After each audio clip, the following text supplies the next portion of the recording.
Alright, we're gonna make some toast. Yep, we will. And I made some of this. Granola butter. Yeah, granola butter. How is it? Delicious. So we're doing Dave's Killer Bread toast. This one. This green one. Is that your favorite color? Yeah. A little granola butter, some banana slices, and then we're gonna put some local honey to help with our allergies, right? Alright. We both have allergies. Can I have a banana? Yeah. Okay. No, not that one. Oh, just a piece? Sure. Here. Thanks. And since we have coffee in here, we don't have milk in here though. Because we just don't have milky. Or just we don't have milky. Because this is just coffee. Because it's no. Okay, I got your milk. Okay. I talked. What did you say? I ate everything. Everything. And I got some chocolate. Why do you need a coconut? Do you want some? Well, no. Now we're gonna go sit and eat our toast together. Okay? Ready? I'm not even hungry. Alright, Kai and I did a little workout this morning. He's watching Peppa Pig back there, and I'm just gonna make some food so I can work a little bit before my doctor's appointment. Talk more about that in a minute, but I'm going to whip up some eggs with some veggies using this avocado spray, and then I might do, I'm undecided if I want avocado toast since I already had toast today, or you know what, we're gonna do one of these. We're gonna whip them all up into a little breakfast wrap. So let's see how it goes.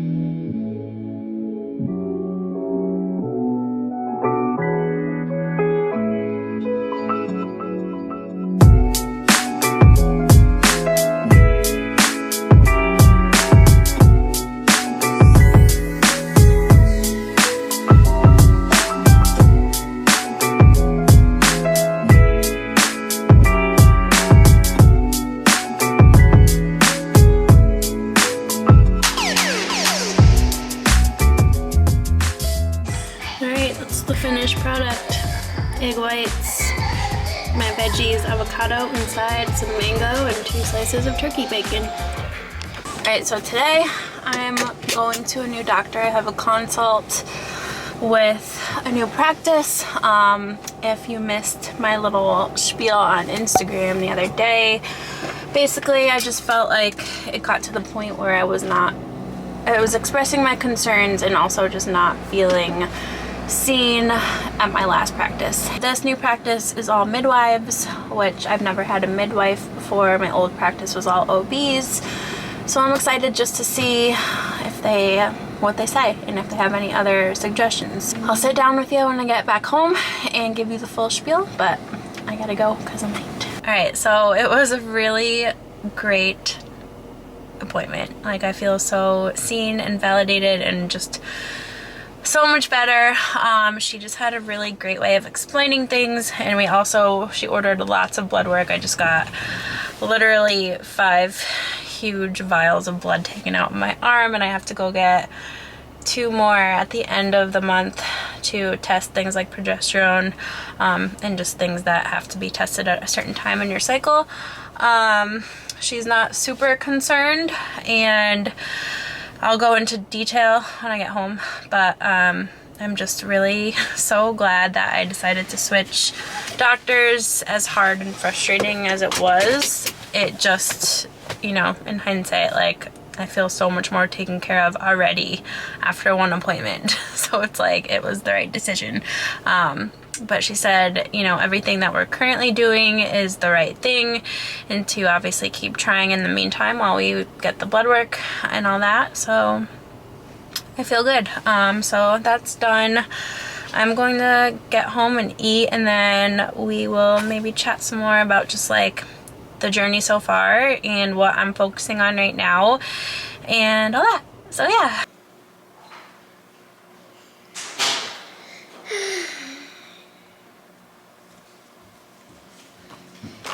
It's okay. No, stop. Say hi. Yeah.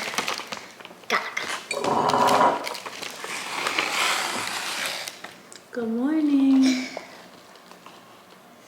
What do we make? What are you eating? Croutons? Do you want to scoop my reds and greens? What? Do you want to scoop them for me? Here?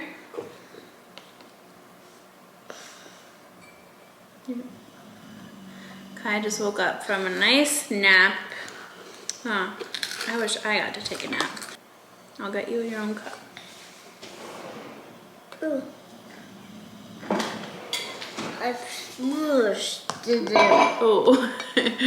Alright, Kai is down for a nap and I'm just chilling in our office.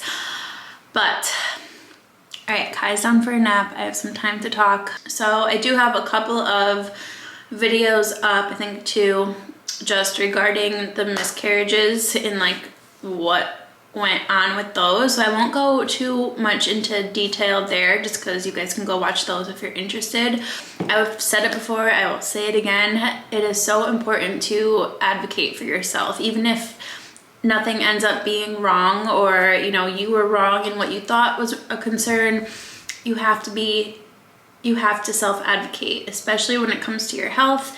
And as hard as it is to go through the process of switching doctors and finding a new doctor and wasting time, and not wasting time, but taking the time to drive to the new doctor, and like you're putting in a lot of effort and energy, but it is so worth it when you do find somebody who you really align with. I have a super short cycle, so my cycles, even before the miscarriages, generally are somewhere between 21 to 24 days. They have not been longer than 24 days since maybe before, I think I had like 25, or I think I had like a 25 and a 26 day cycle like right before Kai. My main concern was possibly low progesterone just based on what I've been reading. My luteal phase is also kind of short, so it ranges from anywhere from like 9 to 12 or 13 days, so it's irregular. Some months are great, it's longer, it's 13, but there's been a few where it's only been like 9 days. So she's gonna test progesterone, she's gonna pull labs for testosterone, to both total and free TSH and free T4, which is your thyroid, a comprehensive metabolic panel, which I believe is just like liver, kidneys, sodium, electrolyte balance sort of thing, homocysteine, not exactly sure what that is, complete blood count with differential, so I think that's just like you know, your blood glucose levels and all that, ferritin, hemoglobin, vitamin D, prolactin, follicle stimulating hormone, estradiol, and anti-Müllerian hormone. So she pulled labs for literally so much. I was very grateful because again, my last doctor wouldn't even test progesterone or like anything on me. So I got the first round of them yesterday, which was day 3 of my cycle. I knocked out a bunch of them. They took like 5 vials of blood, probably this big. And I was like, holy crap, it's the most blood I think I've ever gotten out of my arm. So lots of tests. I obviously don't have the results or anything back yet, but I will continue to update you guys. I'm really excited that just to know like where I stand here as far as all my hormones. And you know, another thing that really clicked and that she said was, you had a really stressful last year, which I did. For those of you who don't know, we sold our house, we moved in with my parents for 9 months. It was just a lot of stress on top of like 2 miscarriages and everything. And even though stress doesn't directly correlate to miscarriage, stress does impact your cycle and your hormones. So it for sure can be causing some irregularities with my cycle in general. And I don't think I've shared this round yet, but we are doing, I still track my cycle, so I know when I ovulate based on my basal body temperature, cervical mucus, and cervical position, which is something that I've tracked since I came off birth control for the fertility awareness method of birth control, and then I used that to get pregnant with Kai. So I'm very in tune with my body. I am doing the ovulation test strip, so the LH test strips. You can get them on Amazon for pretty cheap. I got like a 100 pack or something, I think. All right, and then I also wanted to share with you guys just the supplements that I'm currently taking right now. I added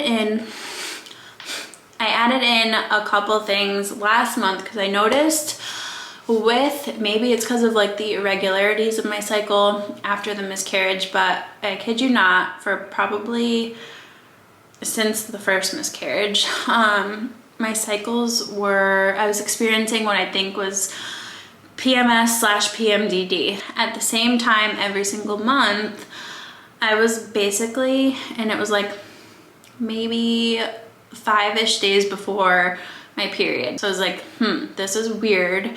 It's happening at the same time every month, and I was just experiencing like intense feelings of depression, anxiety, like having legit mental breakdowns to Josh, like feeling just like a failure and that like our business is failing and like I'm a terrible mom, and like just all of these feelings would consume me out of nowhere. And I would be totally fine the week before, and then like as soon as I got my period, gone. Fine, my confidence is back up again, like I'm okay. Because it was so cyclical like that, like the same exact time every single month, I was like, I feel crazy, but at the same time, like I feel like this is because of something. So I reread the Period Repair Manual as well as the Fitth Vital Sign books, which are both kind of the same mindset as far as your cycle, and they're really interesting. So I highly recommend both of them. The Period Repair Manual I read back when I came off birth control. I loved it. It was really helpful for me.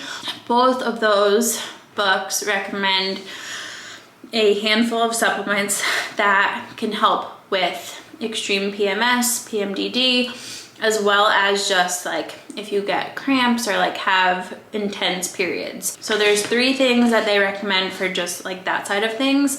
And then there's a couple other like herbs/natural supplements that I also implemented too. So the 3 things are vitamin B6, zinc, and magnesium. So I've taken magnesium every night since like 2014 or something.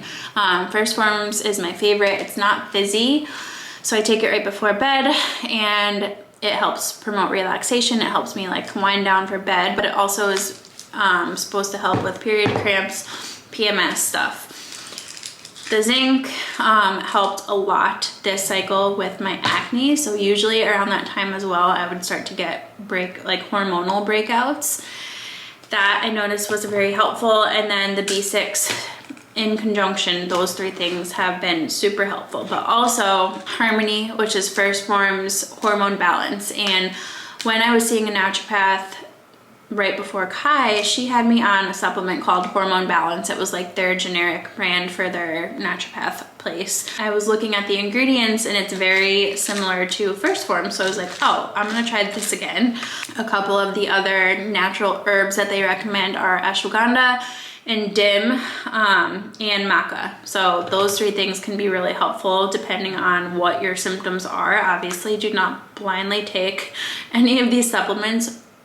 Ask your doctor or refer to a more functional based doctor, or read the books if you guys want more info, but just sharing what I've been doing because it's been so helpful this cycle. I had like such a regular cycle after 1 month of being consistent with these things. So all that's in this is calcium, maca, ashwagandha, chastaberry, which also is called Vitex, which can help elongate your luteal phase. And then there's dim and caffeine in this. And I swear to you guys, like, I did not have any of those feelings of anxiety or depression this cycle. It was just like smooth sailing into my, I didn't even have any symptoms going into my period. Like it just came and I didn't even know it was coming. Even though I eat super healthy and, you know, I'm so focused on my nutrition, there can still be gaps in your diet, and you just might need more of these things. So highly recommend. I got these, the zinc and the B6, just on Amazon. This brand I Trust, and then obviously the Magnesium and Harmony are from First Form. If you do want to try either of these, I will put the links in my bio. It does support us, and if you guys have questions, let me know, but that has made such a difference. And she said, just keep doing what you're doing, because what you're doing is helping. It's not, obviously not hurting anything, and it can only help. So officially 1 month of that stuff, on to month 2 now, and we'll see. So I just wanted to make this video. It's kind of ended up being long, so I'm sorry, but that's the update. I'm feeling much more hopeful and happy that we're at least like checking things out to see if anything is off, and we're just gonna keep praying for our rainbow baby. But thank you guys for watching this very long video. I have a full day of eating coming up here soon, and just more vlog type stuff, kind of like you saw today. So let me know what you want to see as well. I'm always taking suggestions, and thanks for watching.